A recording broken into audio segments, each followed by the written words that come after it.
Good morning, team. Welcome to the Sepsis Forum 2023.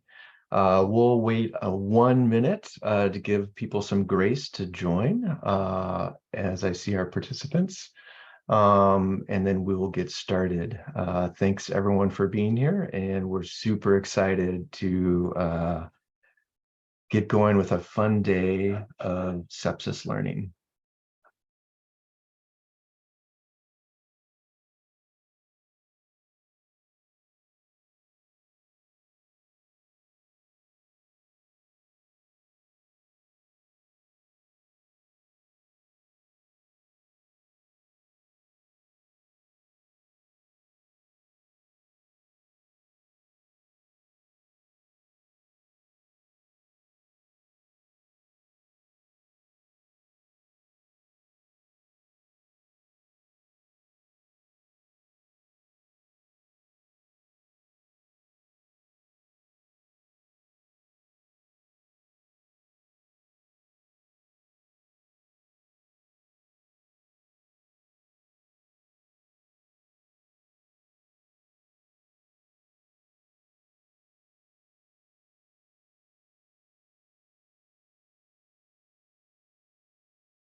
Team, let's start. My name is Dr. David Karlbaum. I'm an intensivist in Seattle, Washington at Harvey Medical Center, and will be helping us navigate through this fun day of sepsis learning.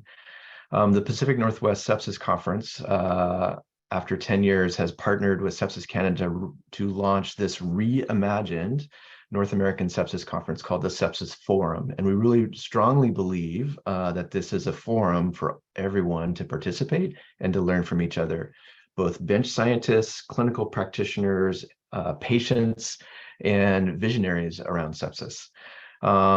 We have a fun and packed day today, and so we should get started. First, I would like to acknowledge that I am on the traditional territory of our Coast Salish people. And these Coast Salish relatives are from the Duwamish, the Suquamish, the Tulalip, and the Muckleshoot nations. I honor this land that I'm on, and as well as the diverse, strong, enduring communities that uphold the sacred legacy of protecting future generations. I also want to acknowledge that my country, the United States, would not exist nor prosper if it weren't for the subsumed knowledge and free enslaved labor of Indigenous peoples, African people, and many other diasporas. Please take a moment now to thank your communities for the privilege of being present here today. I also want to give you some tips for success. Everyone is here for a reason. The reason may not be the same as yours. Mutual respect promotes creative thinking. Everyone has voice, and to that end, we've actually turned on the chat for all participants. Be present, recognize that humans can't multitask. Close extra windows on your desktop, engage in active listening, engage in that discussion. If you need a break, take it, you're an adult. Other tips, please use the Q&A feature of the webinar, of the Zoom webinar, to ask questions during presentations.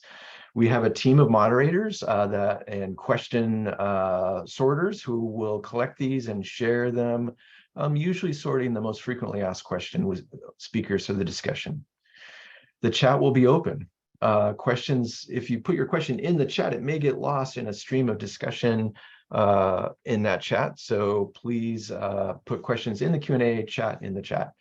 And try to keep your questions on topic. It's okay to disagree, but remember, attack problems, not people. Everyone here is interested in a world without sepsis. And so we may have different perspectives on that, different ideas about best solutions, but let's stay positive with our connections. I have the privilege of introducing our first moderator and our first session. And we start with our first session with patients and survivors, because honestly, that's why we're here. Let me introduce to you Laurie Proulx. She has lived with juvenile rheumatoid arthritis since she was 14. And this disease has impacted all aspects of her life, including school, work, her pregnancies, and parenting.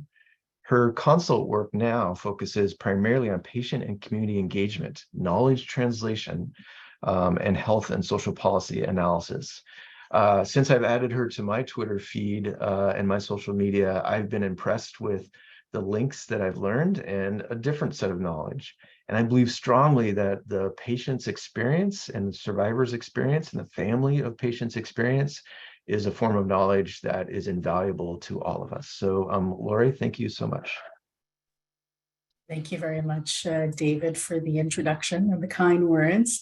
It's a privilege really to be here today with our two panelists, Kristine Russell and Mellon Tayewba, as we bring the patient, family, and caregiver perspective to this conference and to this forum. I really think it's an amazing way to sort of set the stage, and, so that you could bring this with you throughout today's proceedings. So Kristine and Mellon are two people who live, who have lived experience of sepsis and who are also involved in sepsis research and quality improvement. I myself am a sepsis survivor. And so, this is really a patient-led and patient-driven panel. So let me first start with Mellon Tayewba in terms of our introductions here.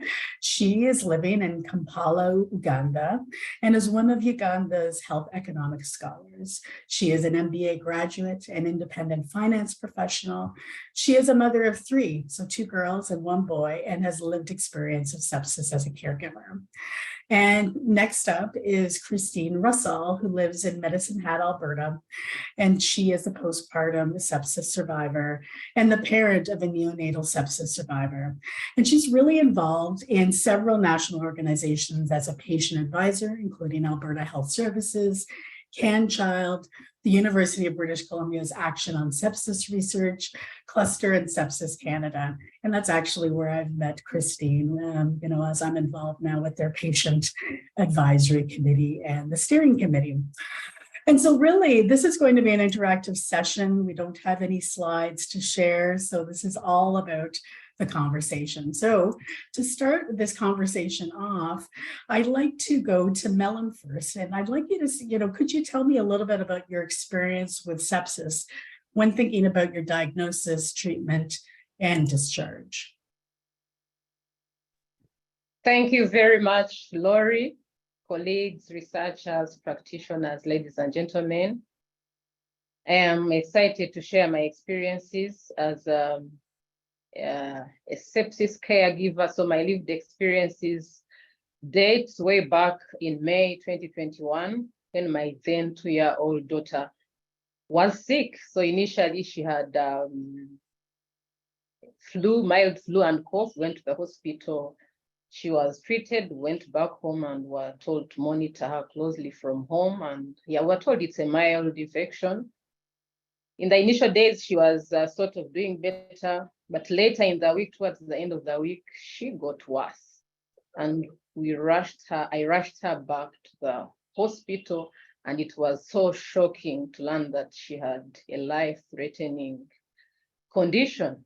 So from my perspective as a caregiver, this was shocking. One, initially when we arrived at the hospital and through the triage process, we were told that to stay in the hospital. Initially, the treating team told us it would be about a few days. She gets IV antibiotics and then would go back home like after 2-3 days. And I felt, oh yeah, that was okay as long as she's fine. Yeah, but the treating team, it took long before they actually confirmed that the condition was severe and life-threatening. They first gave the first line and second line antibiotics, and when she didn't respond, and that time she was in a bad shape. She had stopped breastfeeding. The vital signs were bad. That's when the treating team actually realized that the condition was severe, and they tried a few options, and even the medicines they tried later were not working. And at that point, it was too much for me as a caregiver. But of course, I had confidence in the treating team that they were doing their best. So the first week in the hospital, she wasn't improving, and at that point we didn't know what the problem was. So towards the end of the week, that's when they actually confirmed, they thought that it was sepsis. Yeah, so at the beginning of the second week, of course, they opted to do a culture, and it was so challenging to get to do that test. One, the lab that was available didn't have enough equipment that was at the public facility, the next hospital. So it required a lot to, to try here and there, to get the culture to be done. And of course, we had to wait for about 5 to 7 days to get the results. So in the second week, that's when they actually introduced a strong antibiotic, which is wide spectrum, that is melopenem, and at least she started improving, but it was challenging. One, given that we had been told we'd spend about 2-3 days in the hospital. I had other 2 kids back at home who needed to go to school. My husband was not around. So it was a shock, but yeah, eventually she was by the time the culture results came, that was in the 3rd week. And remember, we're still in the hospital. I wasn't working. I was struggling to get people to help me back at home, take care of the other children. And it was quite depressing. But thankfully, she got okay. We were discharged towards the end of the 3rd week. But at the same time, that was costly. We had already spent a lot of money on the medications that were actually not helping her situation. Yeah, but thankfully, she was later okay. Yeah. Yeah, that's a really, I know I sort of feel the fear, right? A lot of fear and uncertainty as you're navigating that and trying to balance that with your other life commitments, right? This is where you see the impact on the whole family. So that being said, can I turn it to you, Kristine? Could you share a little bit about your experience with sepsis as a caregiver? Yeah, so you'll see some parallels, I think, in both Mellon and I's story. And in our story was quite a bit longer ago in 2014. And it was after an uncomplicated full-term pregnancy with my 3rd baby. So I have 2 boys, older boys, and a girl, and this was my 3rd baby, a daughter named Ellie. And the 2 of us became critically ill postpartum and ultimately being diagnosed with postpartum and neonatal sepsis caused by group A strep. And we live in a smaller city in Alberta, 3 hours south of Calgary. And it required life-saving transport from our hospital, being airlifted from our regional hospital to Calgary for acute care. In terms of diagnosis, however, unlike Mellon, we were diagnosed relatively quickly. I mean, Ellie coded in my arms in the postpartum unit, which, prompted immediate care. We were in the hospital. The culture was done quickly. And although in where we live, probably didn't come back as quickly as they are hoping it comes back, came back within 12 hours of a positive culture. And because of how unstable she was, we got a diagnosis relatively quick, and we were treated relatively quick. However, our long-term follow-up care pathway post-discharge is where our family has seen some massive gaps. I think Ellie didn't really quite fit in within that premature bucket of babies that in where we live and in Canada primarily, is that there's extensive follow-up care, structured developmental checks with babies that go through sort of that postpartum, that premature sort of developmental follow-up protocol. And Ellie was a term baby who was critically ill. Some of the comments that we received was on the level 3 NICU, which is the highest level of NICU care. It was, she was the biggest baby, but she was the sickest baby there. And for, near death for 21 days and then discharged home with a final comment from our discharging neonatologist that we likely wouldn't see any long-term implications of this until she started to develop. And unfortunately, that was sort of, exactly what we started to see was, she suffered from long-term sequelae of her sepsis as she started to develop. And that included things like cognitive, she suffers from cognitive delay, including processing issues, sensory dysfunctions, non-epileptic seizures, peripheral neuropathy, chronic fatigue. She turns 8 this month. And if we're looking at, health-related quality of life, that's a very different picture for the pediatric population. And so I think, and I guess when we talk about, impacts of sepsis, the acute impact is massive, but the long-term impact on families, especially, in our case, I was sick as well. But for that neonatal pediatric population, they haven't lived a lot of years. And for Ellie, I mean, for her 9 years, she's been chronically ill because of an acute infection. And so I think when we look, sepsis affects the entire family, and it affects people for their entire life for some, and unfortunately in that pediatric population, some kids, it's affected them forever. So and I think unfortunately we are seeing some of those gaps in that follow-up care in Canada, primarily with this recent group A strep infection outbreak that's happening, where we're seeing IGAS and sepsis coming again, and seeing pockets of these kids that are suffering sort of that long-term sequelae of sepsis too. So that's kind of where we kind of land in that sepsis experience. But it's interesting to see the parallels between Mellon and I, that sort of that family impact. So yes, yeah, no, thank you for sharing that, Kristine. That's I think for sure we don't recognize some of these longer term implications on our lives.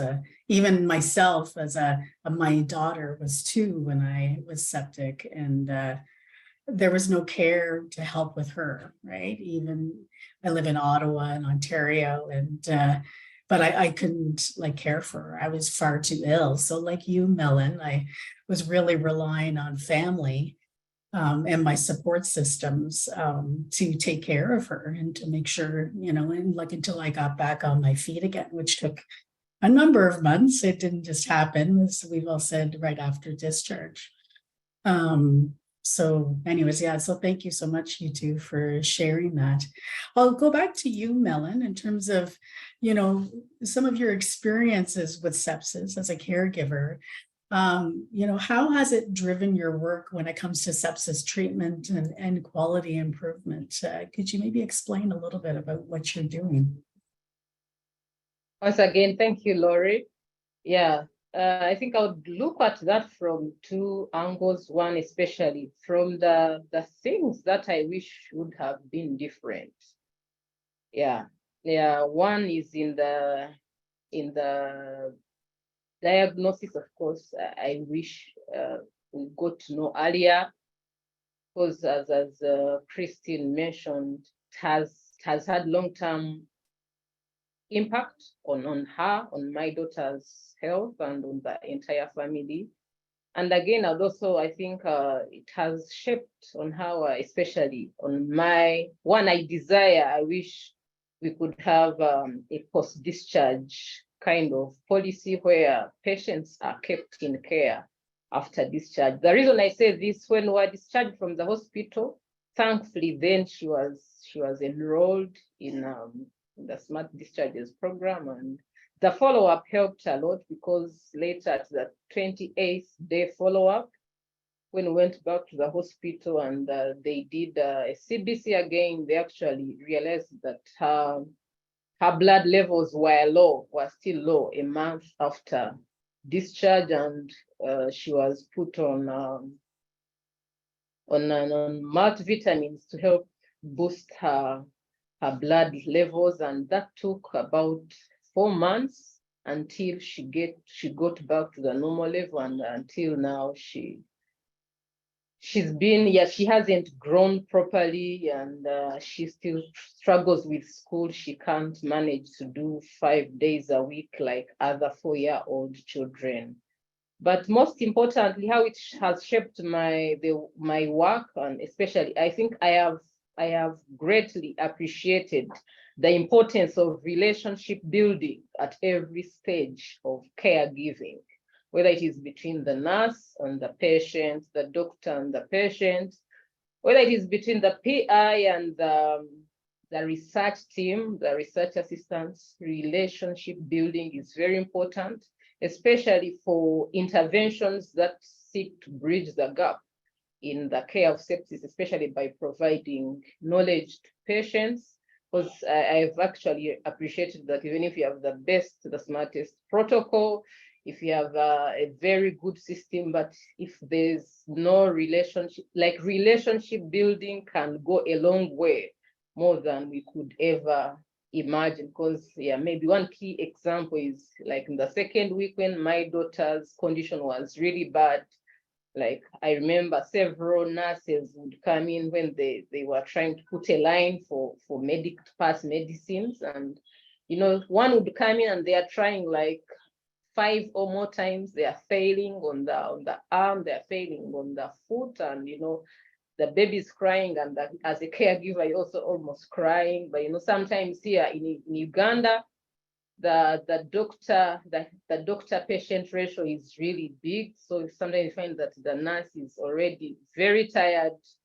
They can't give you quality time, so even so they are trying their best, but they are not being maybe as gentle, or they are rushing to see another patient. But I remember there was one particular nurse who was more gentle, who had been more close to me, and every time like others would fail, when he would come in, at least he was always able to find a solution. And I have learned to appreciate the importance of relationship building. In my experiences at Smart Discharges, usually in our meetings with the nurses and interactions, they explain several these kinds of experiences, of course, where caregivers are able to trust them, they're able to bring up the other challenges, and that helps the nurse in finding the best ways of counseling the caregiver.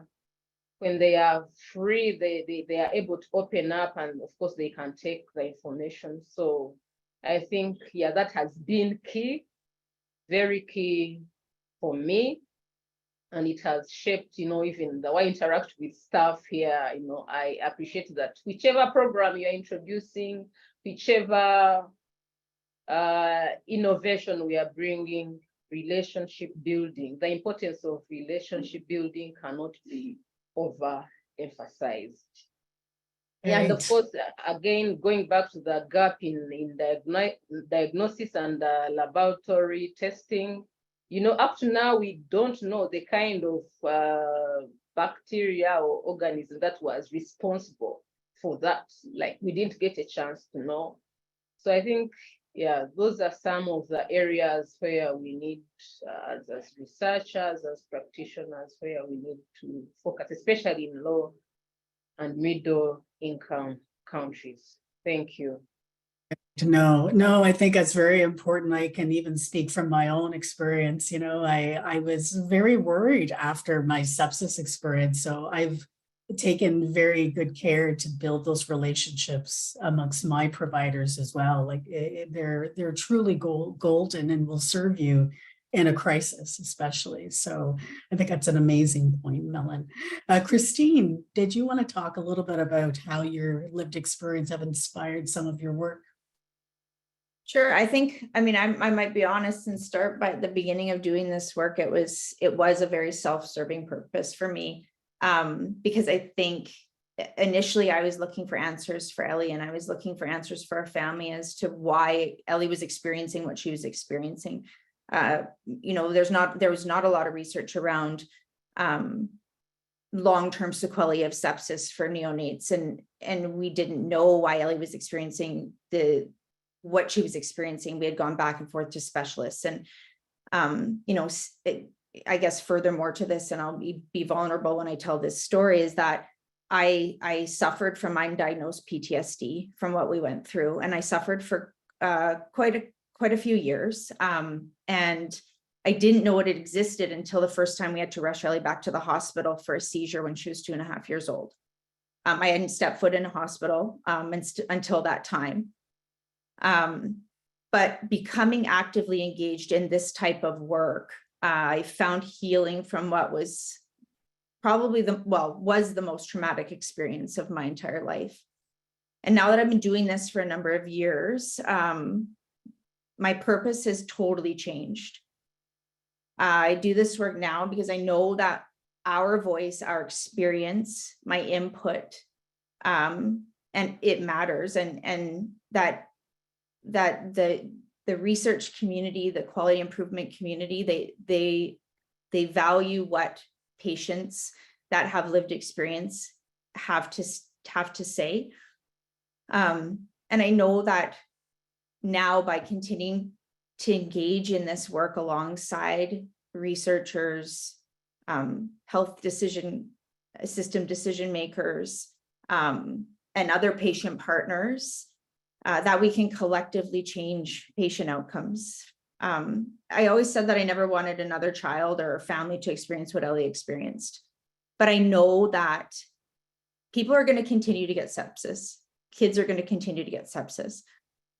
But if we can improve long-term outcomes for children and their families, if we can improve the way that the system looks at and researchers look at the way research is done in this space, then I know that our experience and what we went through is making a positive impact. And I guess if we've learned anything from COVID right now, is that there is such thing as long-term sequelae from critical illness, and that it requires a pathway of care after critical illness.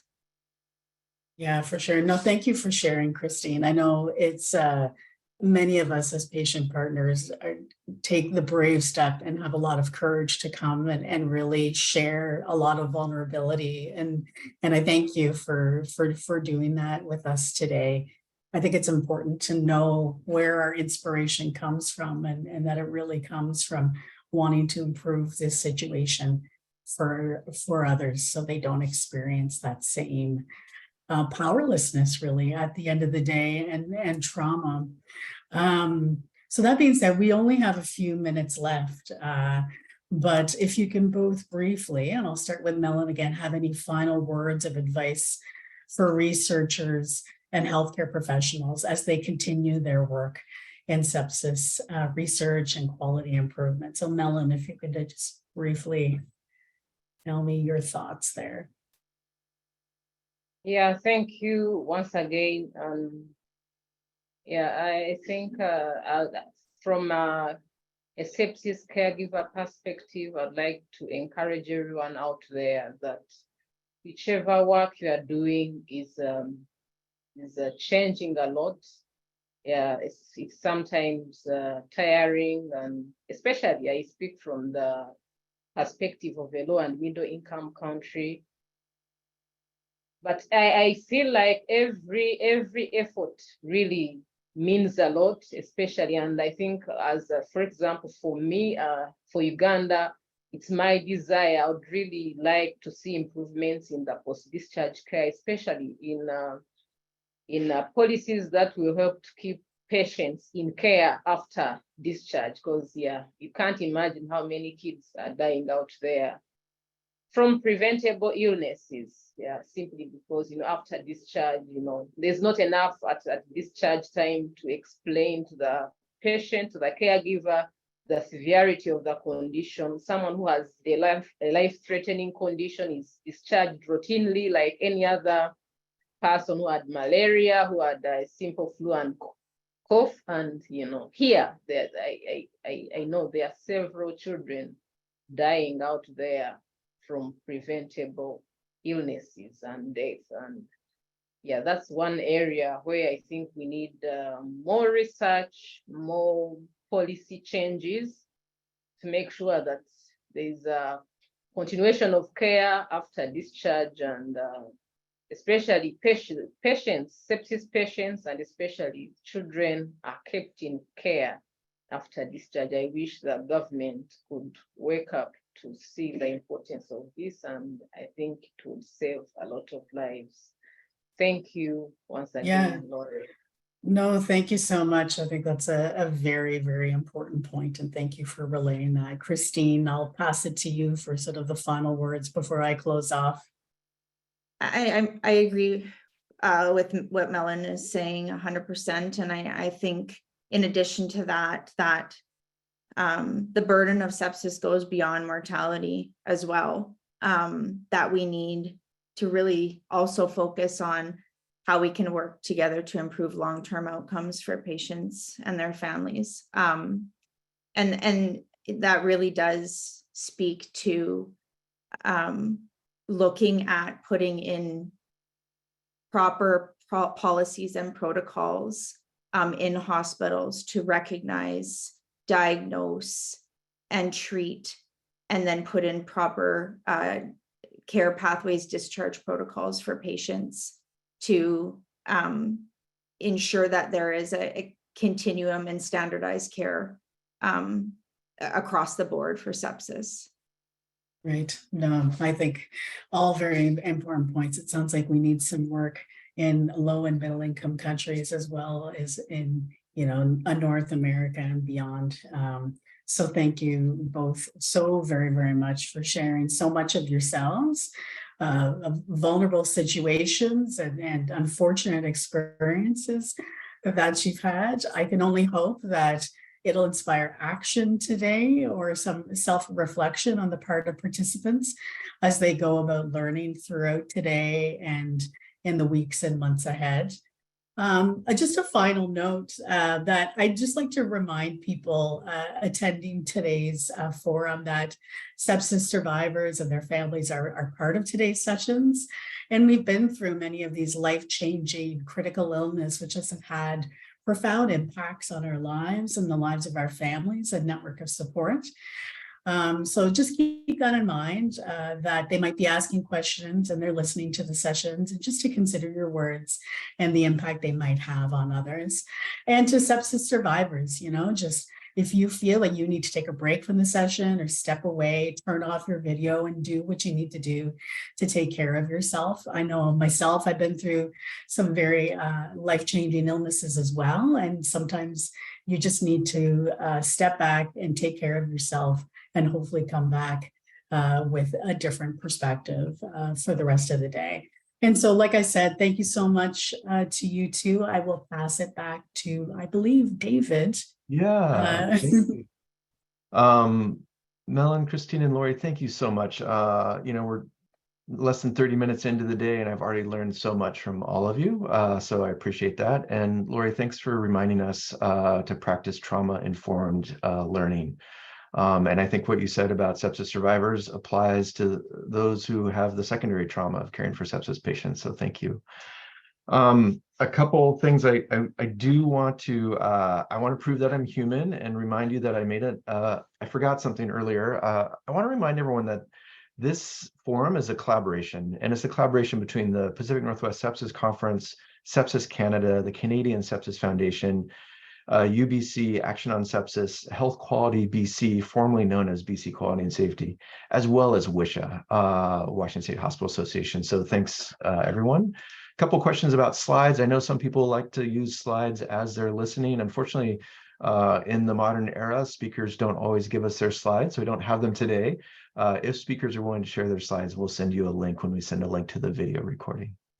Our next speaker, two speakers today, I'm going to introduce together, and then we'll start with Dr.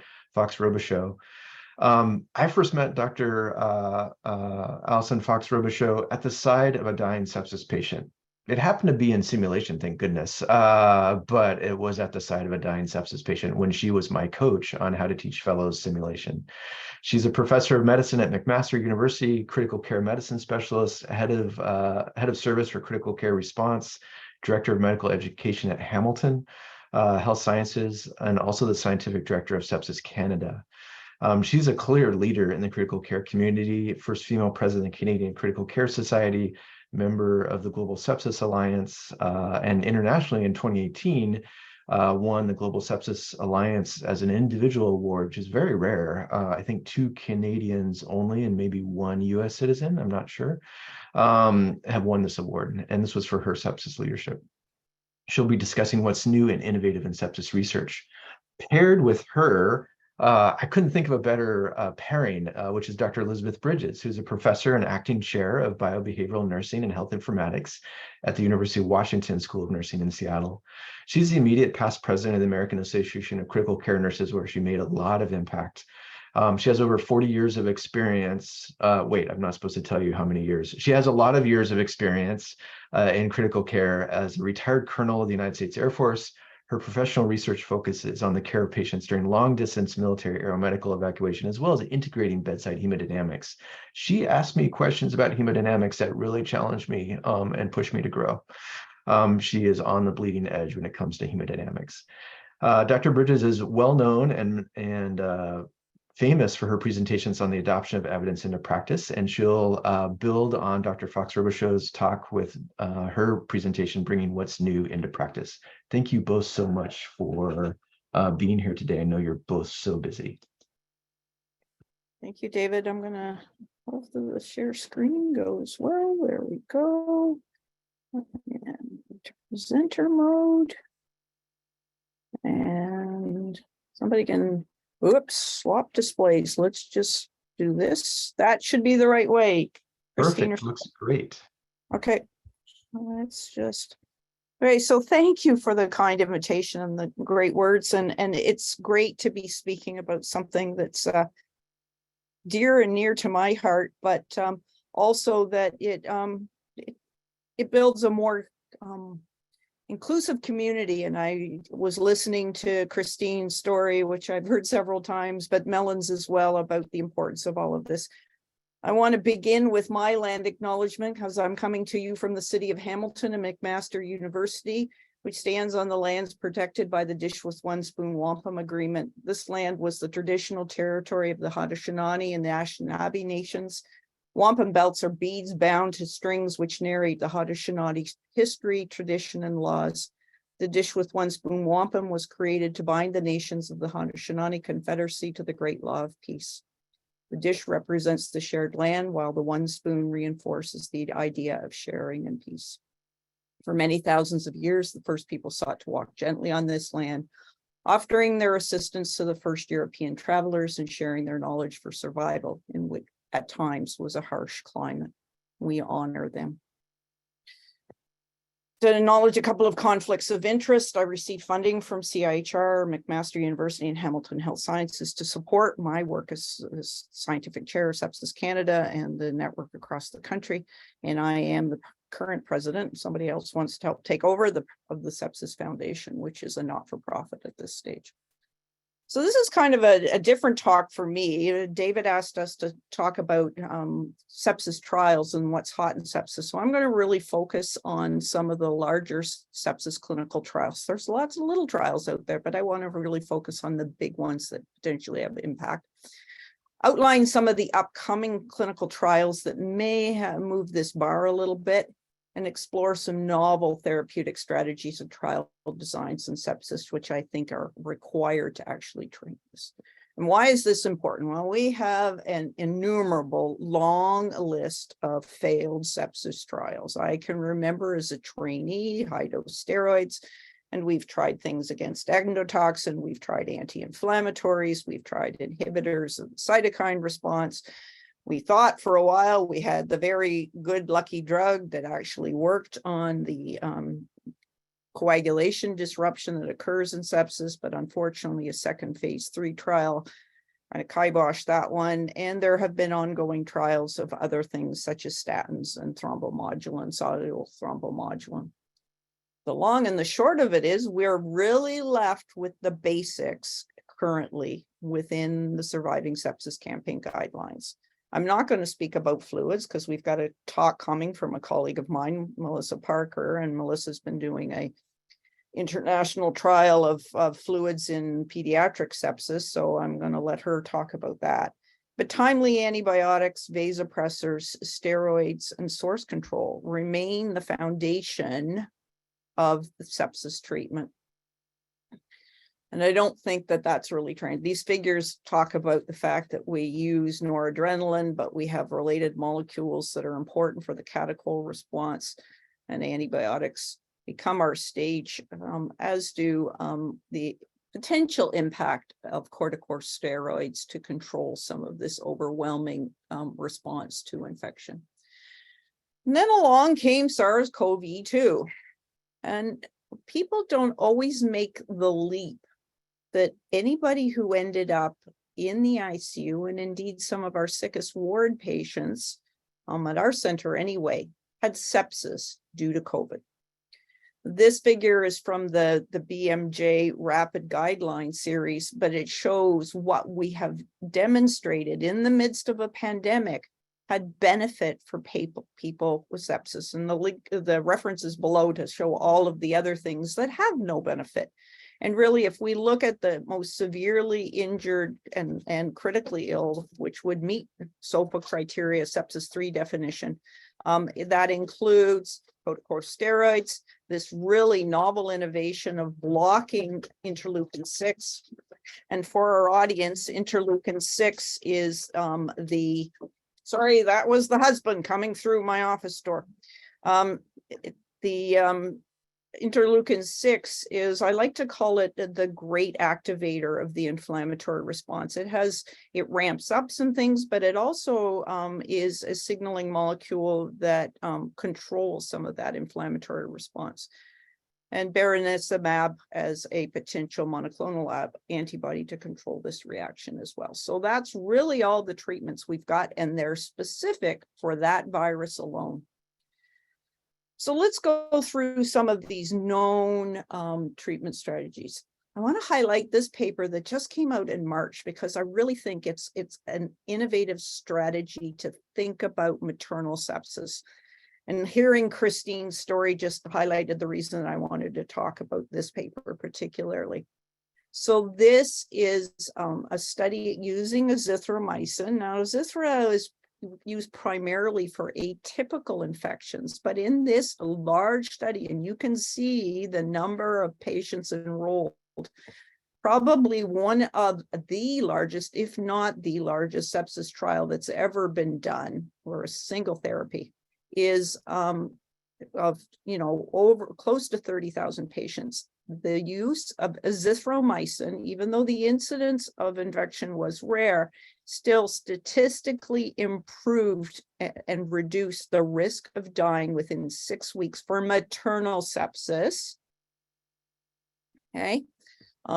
In this patient population. So I think this is an interesting thing. We need to think about the incident rate was relatively low, but it looks like this might be a beneficial treatment to prevent maternal sepsis. Unfortunately, the same study didn't see any difference for the neonatal. So the babies born to moms didn't prevent this.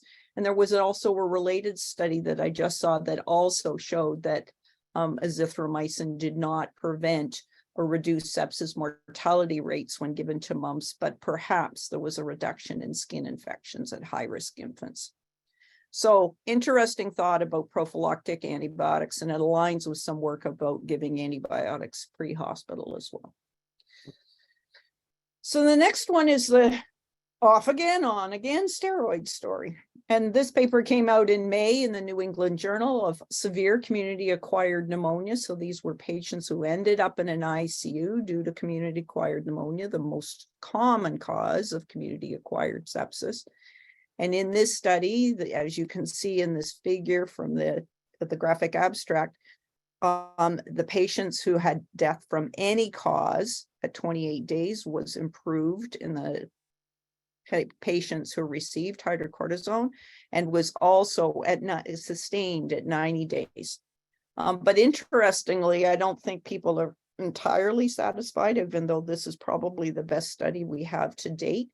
And so there will be more studies coming in conjunction with the practical platform that's being run in Canada, where we're going to not only look at steroids, but in combination with mechanical ventilation strategies for community-acquired pneumonias and acute lung injury.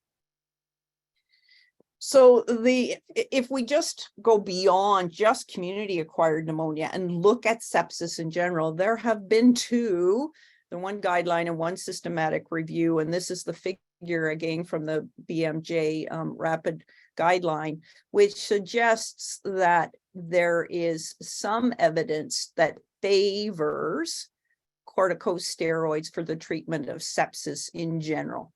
That is, there were fewer events in terms of death, but the evidence quality is on the lower side.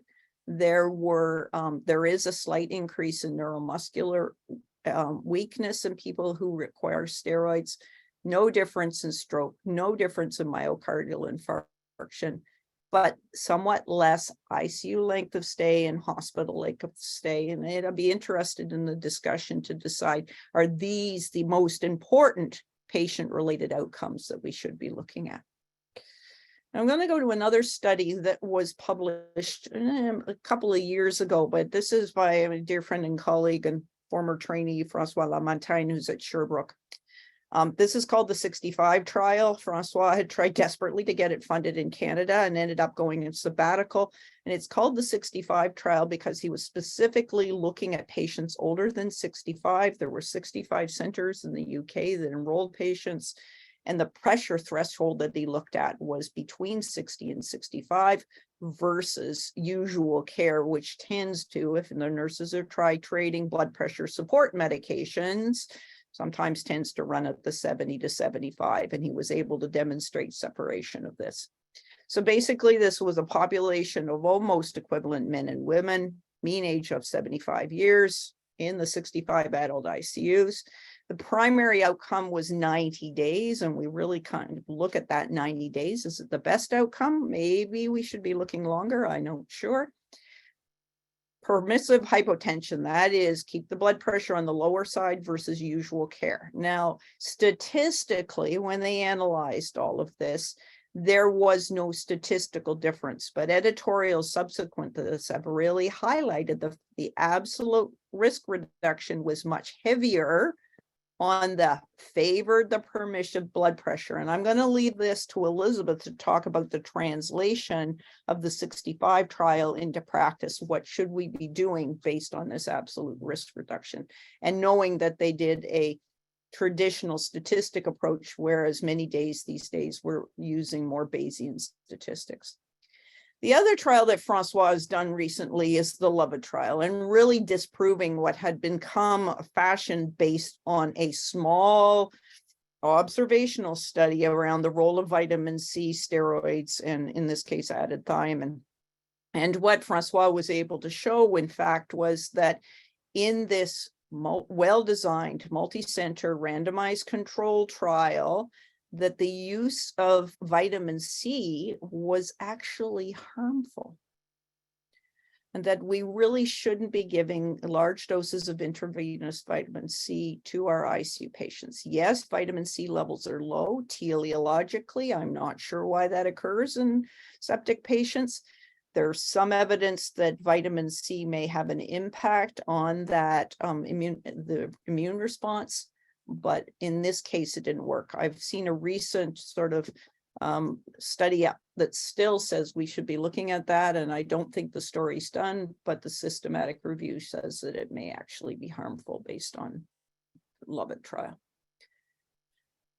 And then finally, I really want to talk about this trial, which is we've been trying for a while to suck out the bad humors.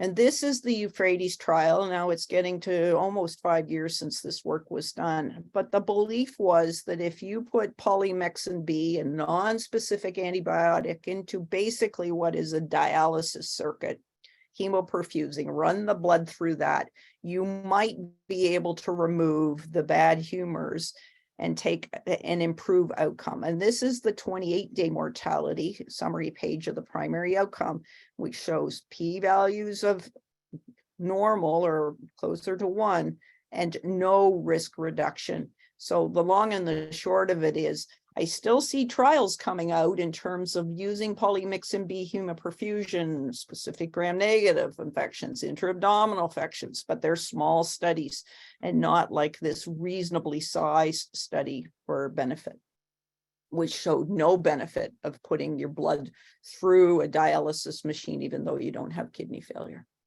So why have all these trials failed? And what is it that we're doing that may or may not have it? It looks like knocking down some of that overwhelming inflammatory response might be beneficial, but you don't want to remove everything. And what's going on? And I'm going to take a little break and talk about this figure. This is a figure drawn by one of my PhD student who's desperately writing up her thesis right now, but it talks about what we know about the pathophysiology of sepsis and this concept called immunothrombosis. And where it really starts is the molecules that bring white blood cells to a site of infection and the molecules that activate platelets, the clotting cells, all are triggered in a very similar organelle on the surface of the lining of the blood cells, primarily the venules.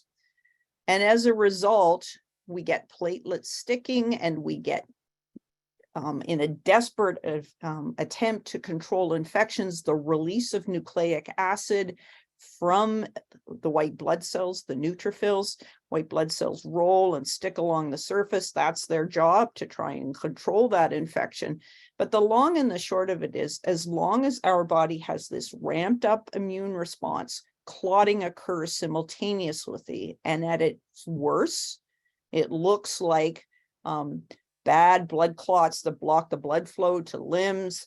But inside of our body, it's also occurring in every organ. And this process is called immunothrombosis. And so my lab's been really interested in this cascade, but we've been looking at what else could be a potential therapeutic strategy. So let's talk about some of the sepsis trials in the pipeline that may be working against immunothrombosis or other things. And so I want to highlight the work of the Canadian Critical Care Trials Group and the Translational Biology Group, particularly because the trials group has been the leading trials group in the world for critical care trials for more than 30 years. And our translational biology group has been working with that group. Let's start with this one. This is Plexus. It's just getting off the ground. It's led by Dr. Emily Rimmer and Ryan Zarakansky from Winnipeg. And they have the thought, and there's been some small studies with variable outcomes if you look at the systematic review, but they had the thought that not only do you want to remove the bad humors, which you can do with plasma exchange, but you want to put new plasma in there. And so this is a 2-center pilot feasibility and safety study in septic shock, the worst in the ICU. We know that I talked about these molecules like ADAMTS13 and DNase get reduced in sepsis. And so the rationale is that sepsis and this immune phenomenon called TTP or thrombocytopenic purpura share common features, particularly ADAMTS13 going down as a poor prognostic sign, DNase being consumed.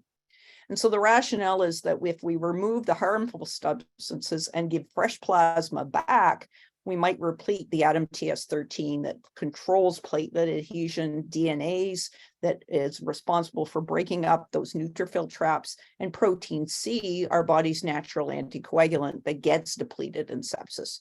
We're going to be doing the biomarker analysis between us and colleagues in Toronto, and the plan is for treatment over 7 days, or if the vasopressors can remain off for 24 hours. And we'll see if this works. So we're just getting started. The second therapy is stem cells.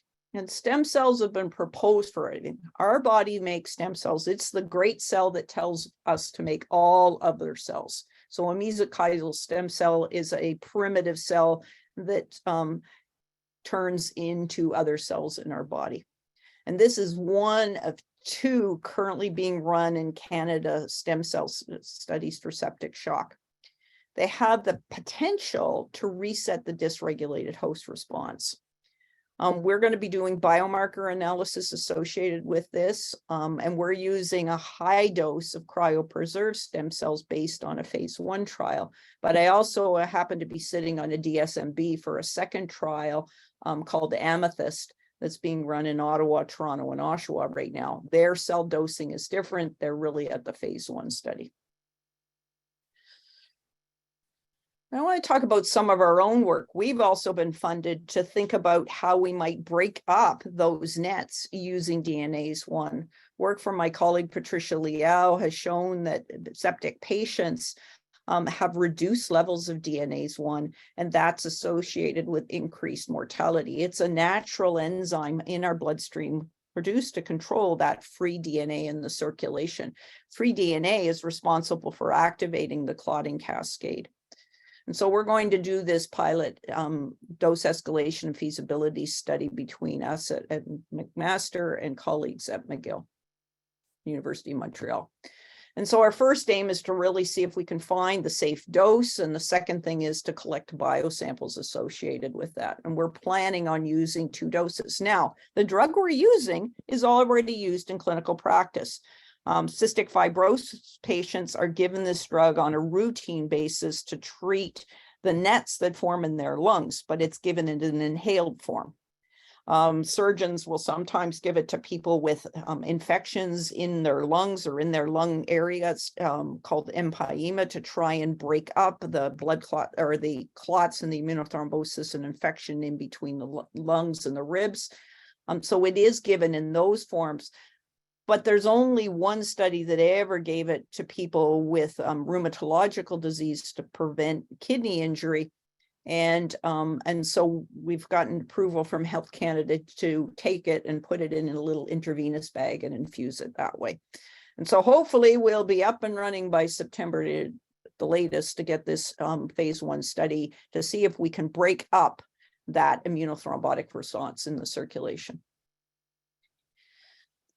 But with all of that, what's missing in the sepsis trials and why have we not been successful for more than 30 years?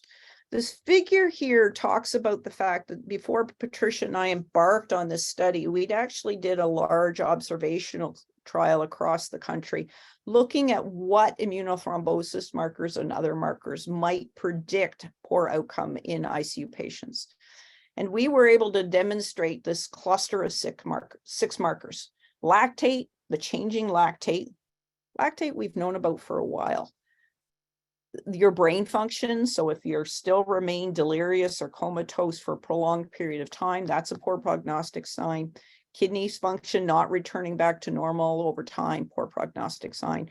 Platelets remaining low over time, poor prognostic sign. But we added 2 other markers in there. One was the amount of free DNA in the circulation on the day you present to the ICU. And on our pilot work, we could say that we could predict based on day 1 cell-free DNA who was going to survive or not survive their ICU stay. Secondly, that return of protein C back towards baseline, so the reduction of clotting, of the return of the natural anticoagulate into the scene. So it seems like immunothrombosis are important markers in all of this. But we haven't used an approach in terms of using these biomarkers. And we still suffer in sepsis from a diagnostic biomarker that everybody says we can reliably use. These are prognostic markers. We've been looking at a potential diagnostic marker. And indeed, we need markers that we can use to say this therapy works or this therapy doesn't work. So that's one thing. The next thing I would say is that we need to make our studies more real life.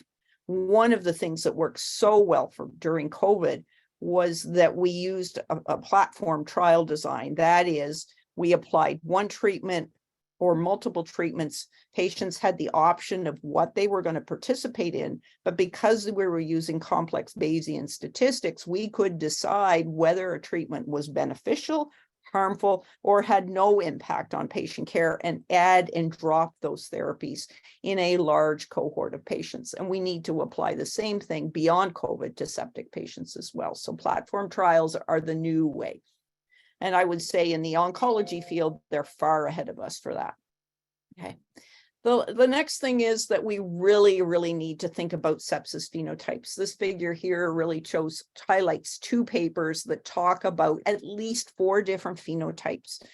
The milder type with low vasopressors turn around quickly. Older patients, they've got more chronic disease, more inflammatory disease, more liver problems, more septic shock, as one phenotype published by Chris Seymour and groups, or this other phenotype that really deals with the amount of coagulopathy that's associated, and perhaps treatment with things like thrombomodulant might be beneficial only in those clusters of which they had the most severe coagulopathy. And if I think there's anything about us not having activated protein C, and I had experience both doing some of the trial work and certainly the ramp in phase, was I saw the biggest benefit for those patients who had the most severe coagulopathy when we did have activated protein C. And so we really need to think about this prognostic enrichment. Who has the markers? Who might benefit from this? And so that the therapies that we apply, for example, with people with elevated cell-free DNA levels might be different, IBDNAs, versus those with reduced protein C. So in conclusion, I want to talk, aside from COVID-19 related trials, there really has been a lot of novel sepsis therapeutics in the past few years. Some of these upcoming phase 1 and phase 2 trials seek to address the complex immunothrombotic reaction at the heart of sepsis pathogenesis. But I really say to reduce sepsis mortality, novel trial approaches are required, including moving to precision approaches. And that means integrating biomarkers into our sepsis trial designs. With that, I will stop sharing. And David, I'm assuming we're going to let Elizabeth talk, and then we're going to have a little bit of a panel discussion. Great minds. Yeah, we'll see. So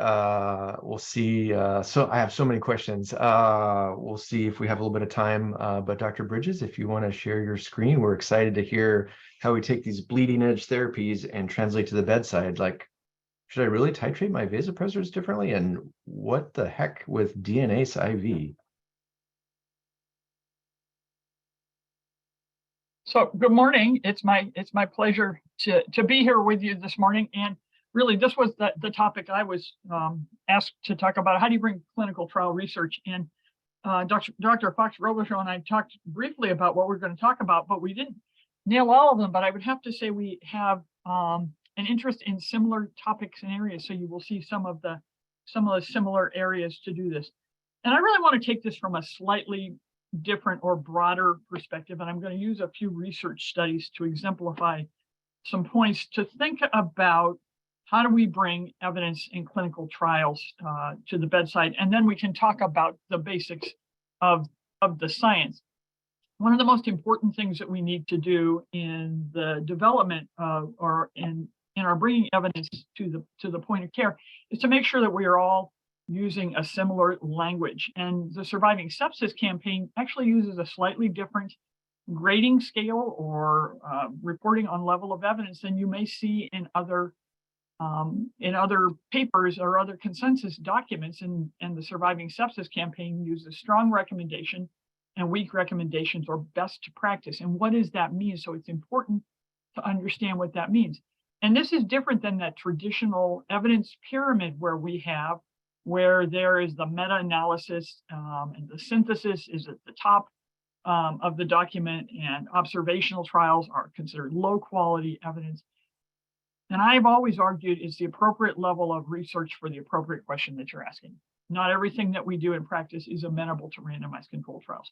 Where that is required, then those are the types of studies. But case in point, simply having a meta-analysis doesn't necessarily denote strong evidence.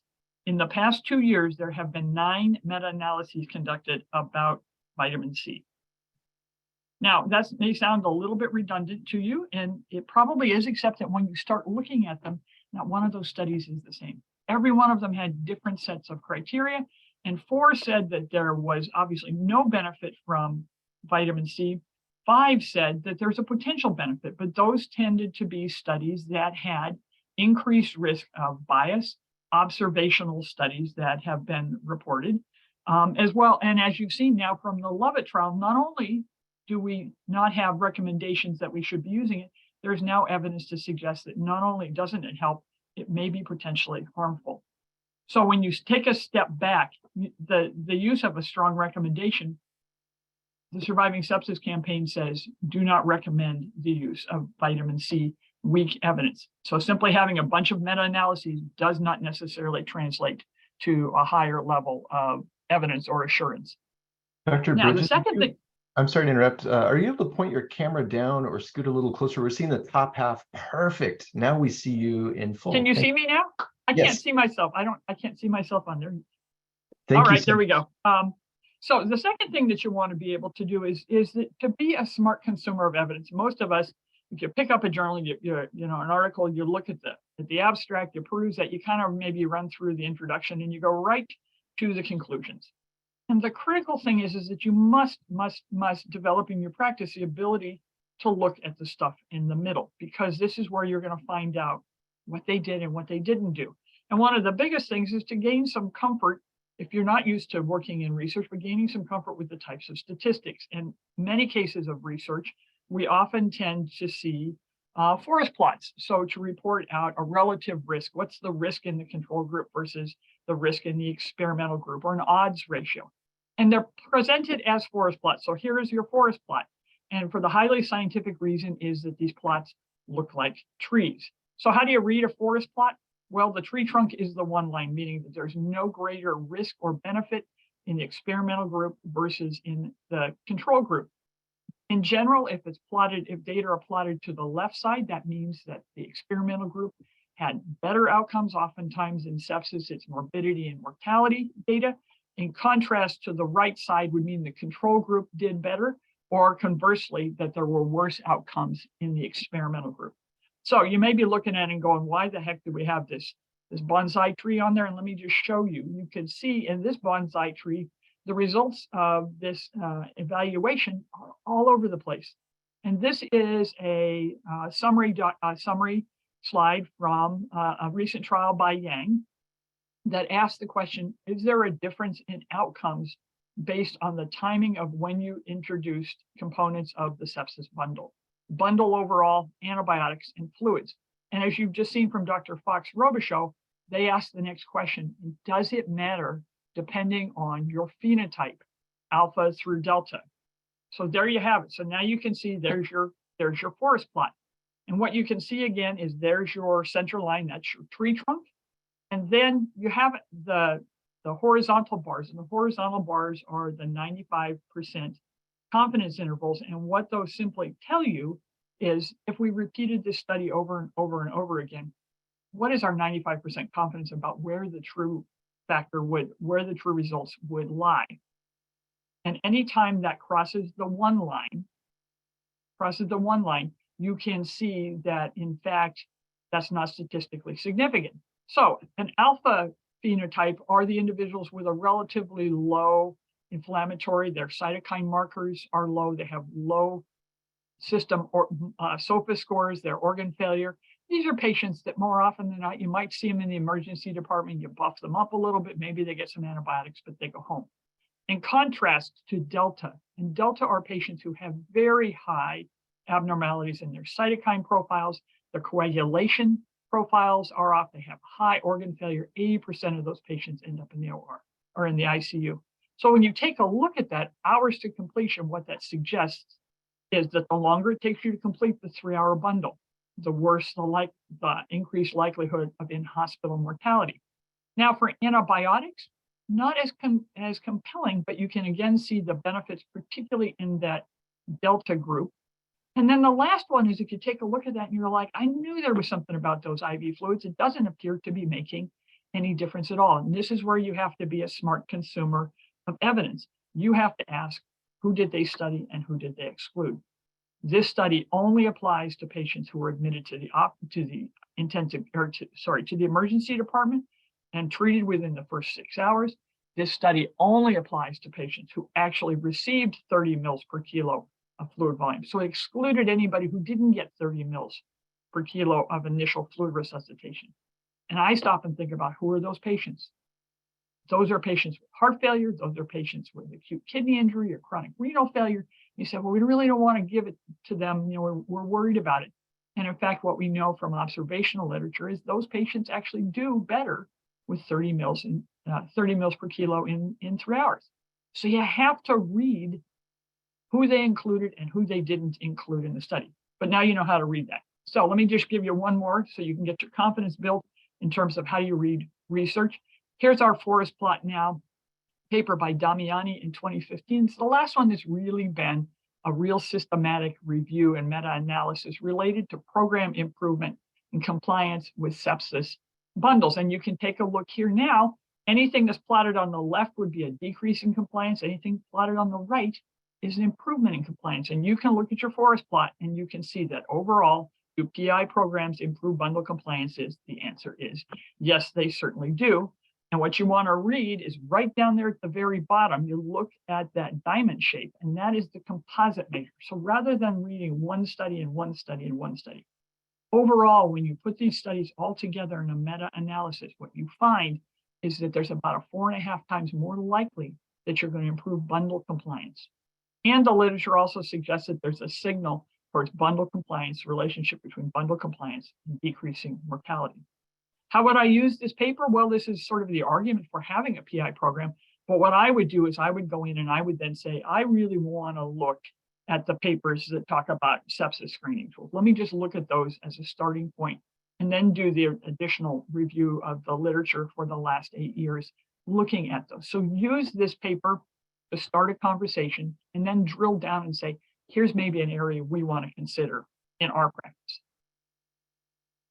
In the United States, one of our founding fathers is Dr. Benjamin Franklin, who was a diplomat and a scholar, and I loved his quote, read much, but not too many books. And I don't know about you, but there's hardly enough time in the day to get through everything and to keep up with the literature. This has been a bumper crop week for papers coming out. The new ARDS guidelines that came out this week.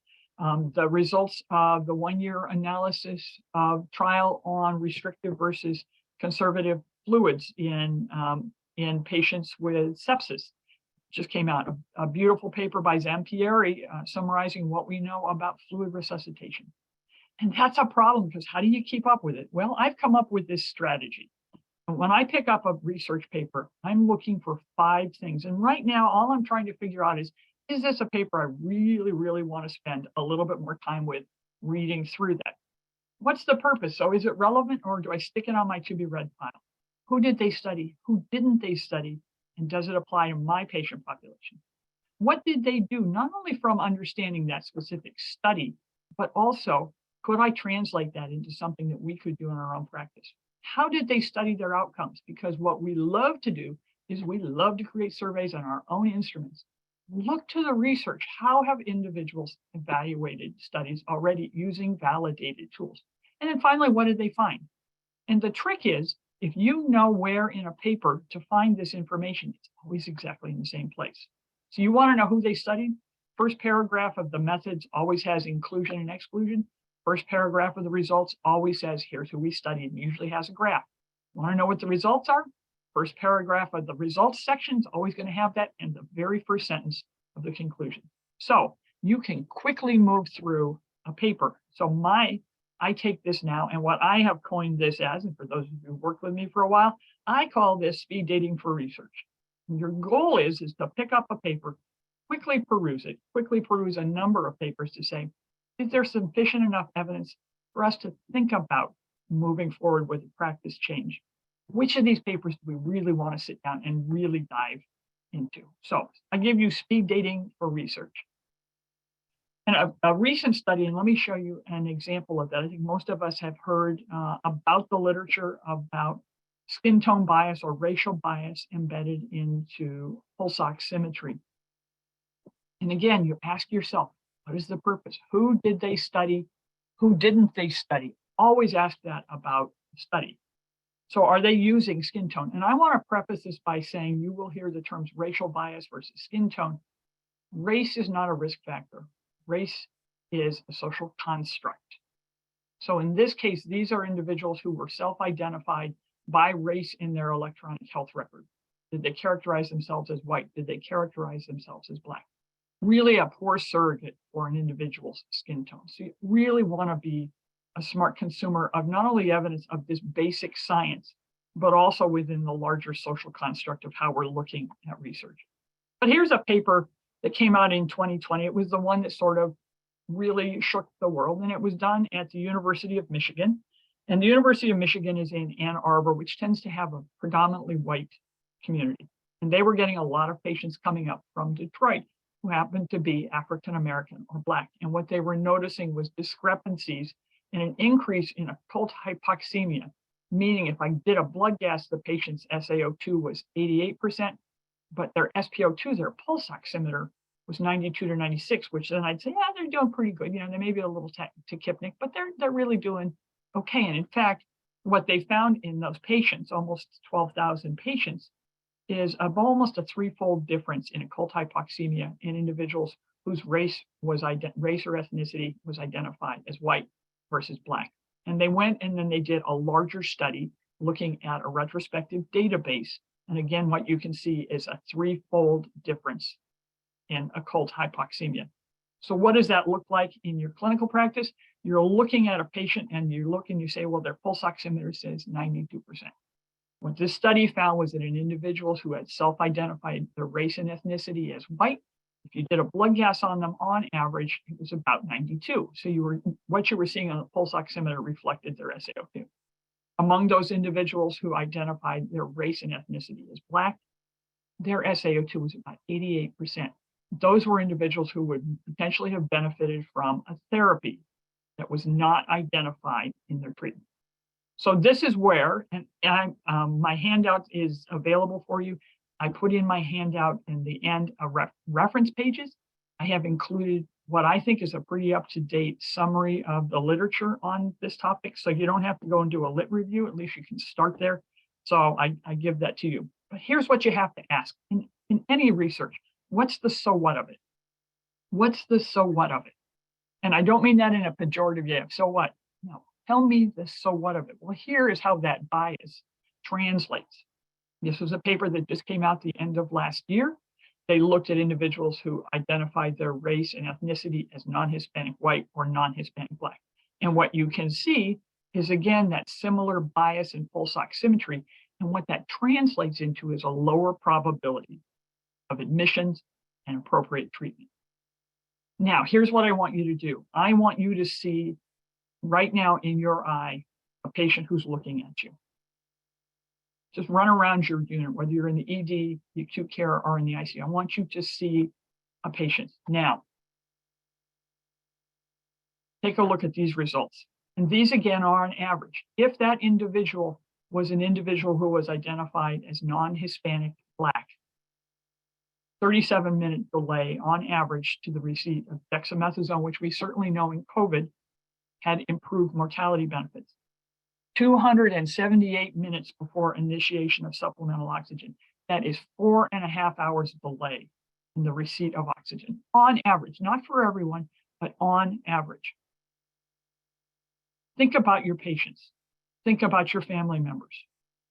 This is what that technical bias introduced into clinical practice. Other factors may have contributed as well, social determinants of health. So a lot of other things to be. It's not just simply race as a risk factor. Now, here's what I want to ask you. You stop and think about what I've just showed you. Ask yourself which of those arguments was most compelling, the orange box or the purple box. So if you think about that orange box, I'm really just educating you. I'm giving you a dispassionate result of the education. Here it is. This is what we know.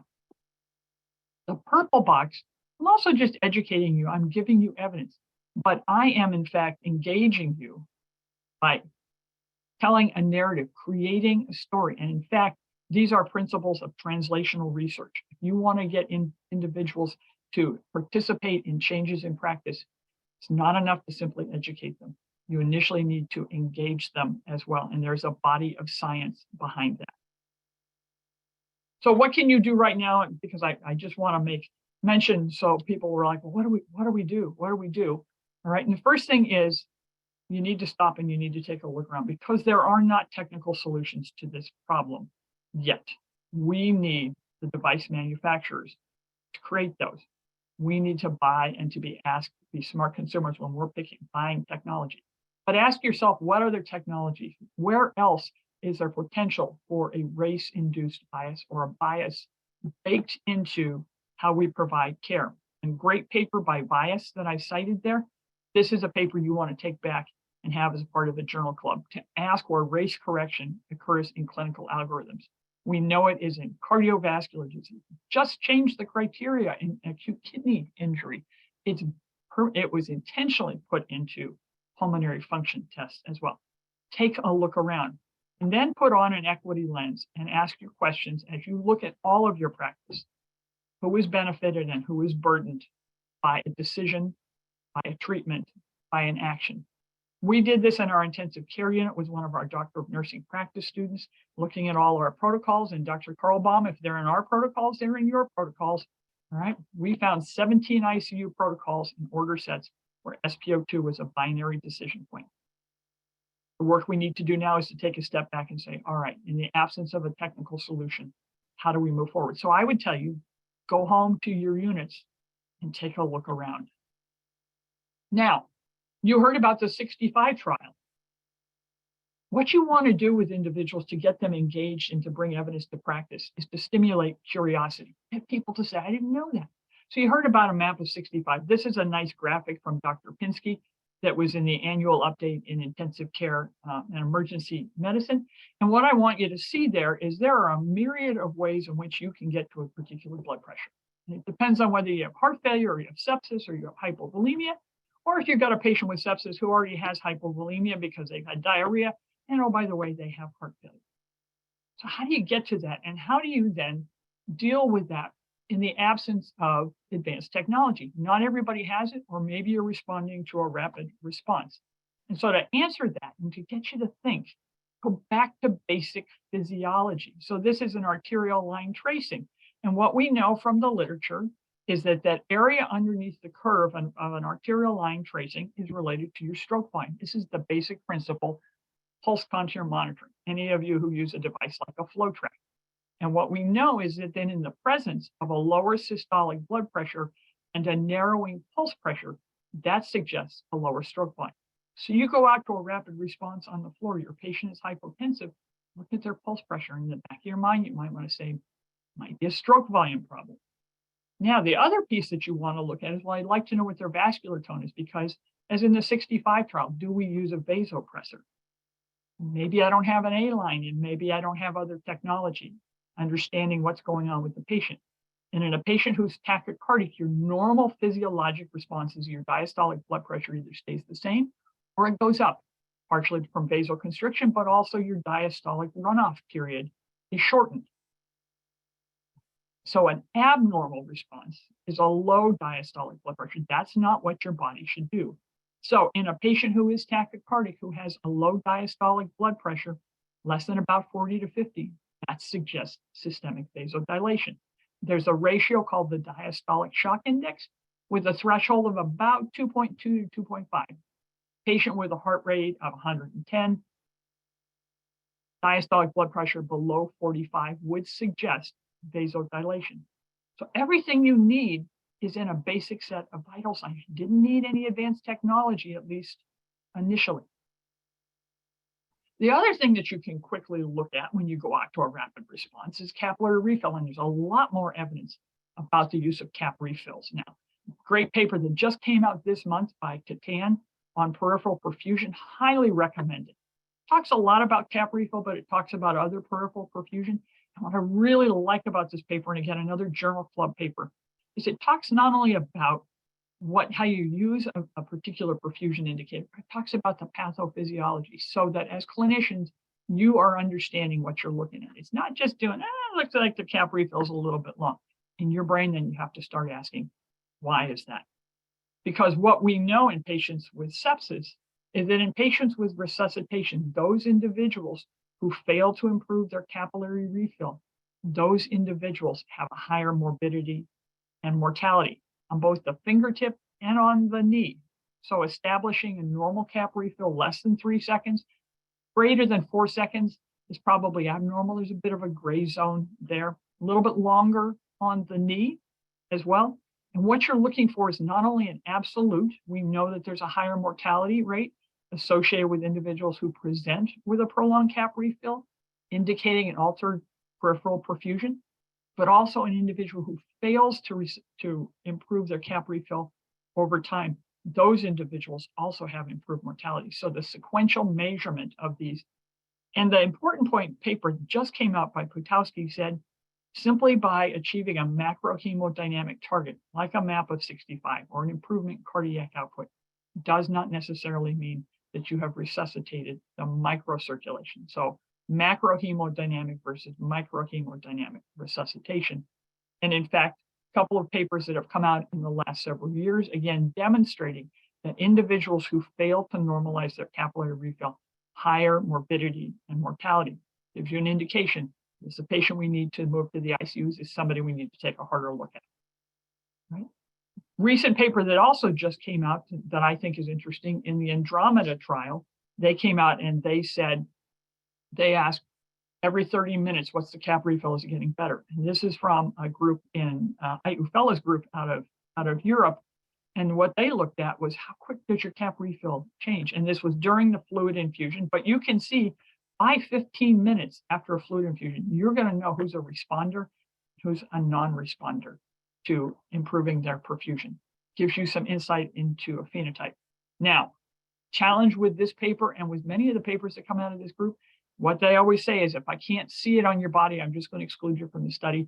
And that often tends to be individuals with a darker skin tone. So you'll always have to look at who was included, who was not.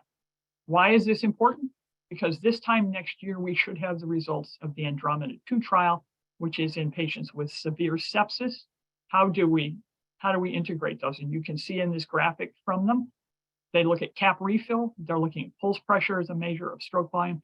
They're looking at diastolic blood pressure as an indication of the need for a vasopressor. So more to come on that.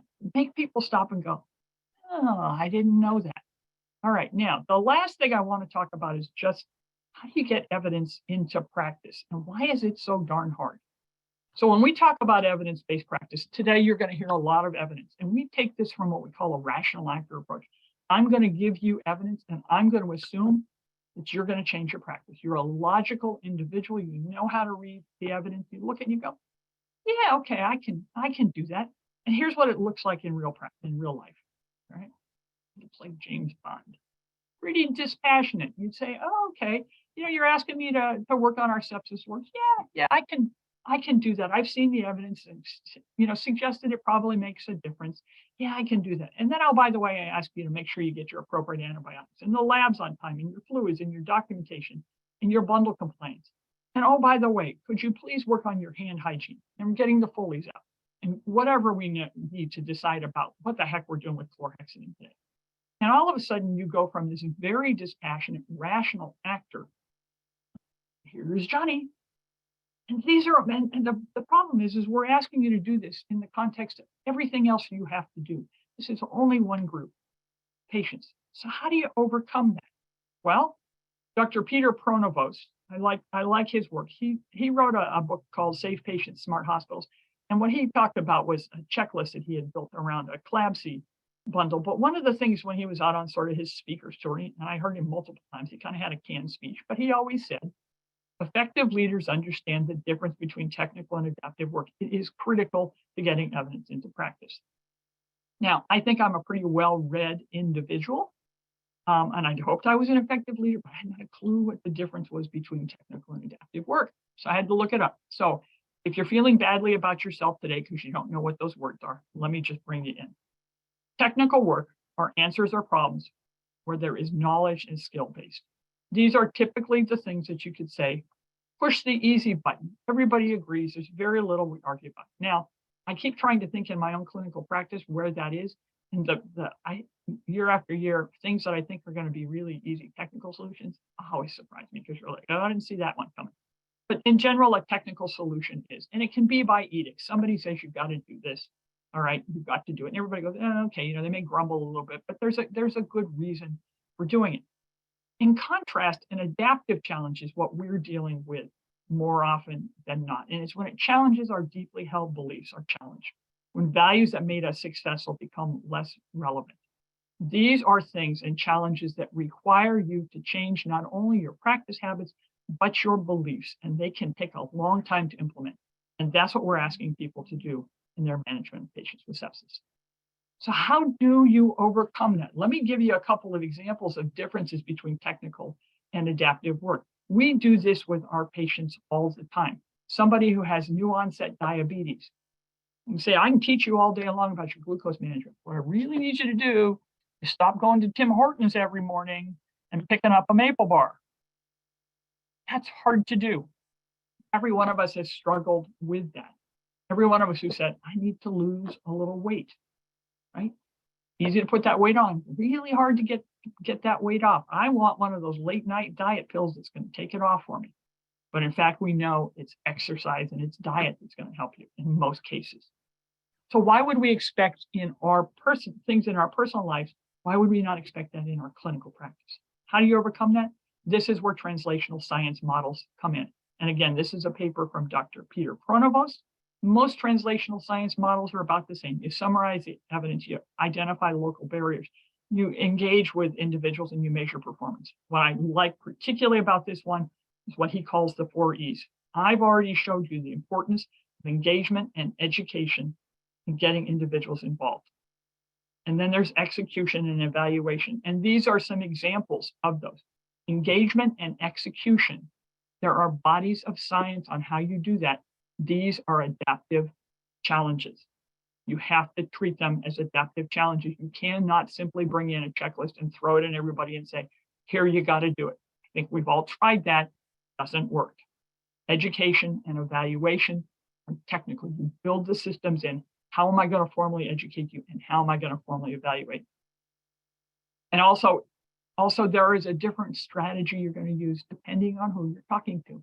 Whether you're talking to one of your colleagues in the clinical practice or you're talking to an executive leader. And this is in the slides. And the last thing that you want to do is, and you do not want to recreate the wheel. And these are 6 papers that I just recommend to you, not necessarily for their content. You may say, I don't care about VTE prophylaxis.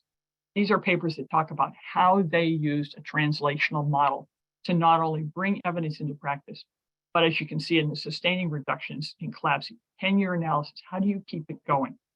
What works at an individual hospital level? What works at a system or a state level as well? So I give those to you, not necessarily for their absolute topic. Go in and read papers for how did they do that? How can we bring that to our practice? And so I leave you with a picture of the gorgeous University of Washington campus. So thank you so much. Wow. Dr. Bridges, Dr. Fox-Robichaud, thank you so much. We are always tight on time, but I have just a couple quick questions. Do you think, Dr. Fox-Robichaud and Dr. Bridges, that we're reaching sort of the end of frequentist statistics, right? This model of sorting everything and saying, on average, we think that this study shows this. And or should we be adopting Bayesian for my patient? What is the likelihood that this will happen? So, David, I'll start by saying the oncologists have been doing this for 20 years, and that's how they've moved the bar on oncology. They have used adaptive design trials. They have used when treatment doesn't work. They have used precision medicine, and that's how they've been able to improve oncological outcomes. Elizabeth, I really think that the other thing that you highlighted is we really have to be mindful of social determinants and not being racist in our trial designs.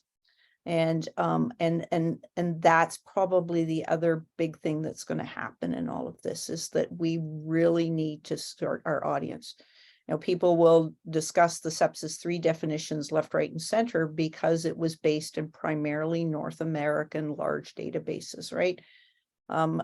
We're trying to redo it in Canada as part of the network, but it's challenging to make sure you've got enough data that you have a representative audience. And so I think that those are the two things I see. Yes, I think we need to get away from a frequentist approach for most stuff. You're going to have to start your trials that way, but then you've got to bring it into these platforms where they're more adaptive to what real life is at the bedside. Yeah, and I Because think we the other don't do piece of one it, therapy. I think the piece of it is really being smart consumers. I think you have to read the stuff in the middle and you have to ask who didn't get included in this study. The issues around knee modeling, the group out of France, they have done tremendous work with that, but almost always they exclude individuals with a darker skin tone. You're like, well, that doesn't really help me. So who is that? Or patients with what kind of heart failure? I always think that's a great adaptive challenge. Everybody's like, well, the evidence shows, 30 mils per kilo, until you say, oh, by the way, the patient has a diagnosis someplace in their history of heart failure, and everybody goes, ooh. So, I think there is this place, as we've started to even improve our refinement of rapid availability, the alpha, beta, gamma, delta phenotypes of sepsis. Not every sepsis patient, some of them go home, some of them end up in the ICU. I think that's a place that we will be moving in the future. Awesome. I think for the sake of time, I want to give people an opportunity for a break. Dr. Fox-Robichaud, there's a patient focused question that I think Kristine's going to send to you. And we also had someone ask if you all could discuss the Clovers trial, but that's coming up. So if you're able to join us, we'd love to have your thoughts. Dr. Johnson will be presenting Clovers when we also have Dr. Delaney and Dr. Parker talking about fluids and what the heck to do with fluids in sepsis, because I think that question is getting interesting. So everyone, our break was supposed to be 9:30 to 9:40. Let's go to 9:45. I'll see you back at 9:45. Enjoy a moment to stretch your legs, move your chi, refocus your energy. See you soon.